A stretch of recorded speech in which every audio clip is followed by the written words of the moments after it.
Okay, so let's understand what Fed has done. Yeah. Now, they've not increased rates, but they've given a very rosy outlook for the economy.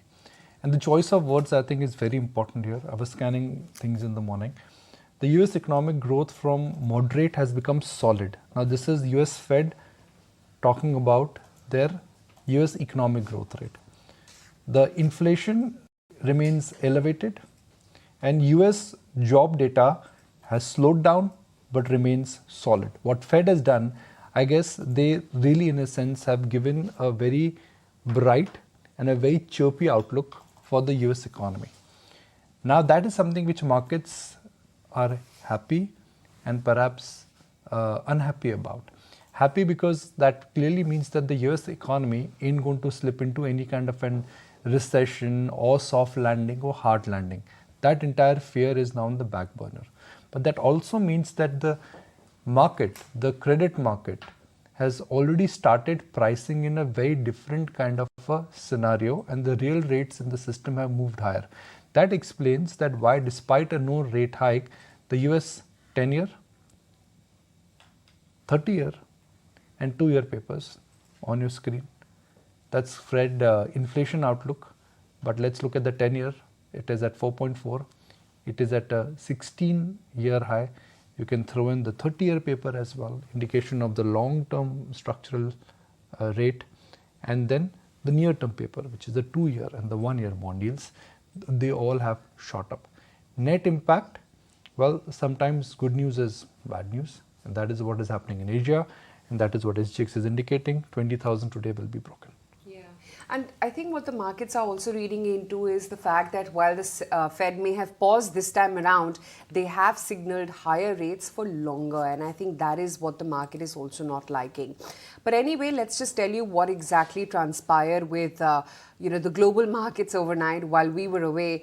And you have seen a bit of a step back for at least the US equity markets, about a 1% slip coming in for the S&P 500 index, a good 1.5% fall coming in for the Nasdaq as well. And Asia too is a sea of red all across. In fact, you're seeing cuts of anywhere between about 1% on Japan, on Australia. Kospi is down over 1% right now, and Hong Kong as well has fallen by over 200 points. That's pretty much in continuation with our market trend from yesterday as well, when we did breach those critical levels and did fall sub that 19,900 mark as well. And this morning too, it's no different. We're down 123 points on the Nifty implied adjusted rate. Yep, and just to sum up, Nikunj, how we wrapped up yesterday's trading session, as you said, it was around the 19,900 mark, and it was a lot of the heavyweights that put pressure on the frontline index. In particular, if you take a look like a constituent like HDFC Bank, that alone cracked about 4% in yesterday's trading day. So yes, indeed, that was a sector. Reliance Industries and HDFC Bank, both of those stocks led to the mammoth fall in the index, half of the Nifty fall. PSU banks as well saw a bit of profit booking, and banks, metals, realty, all of those indices, Nikunj, yesterday in trade did come under acute pressure.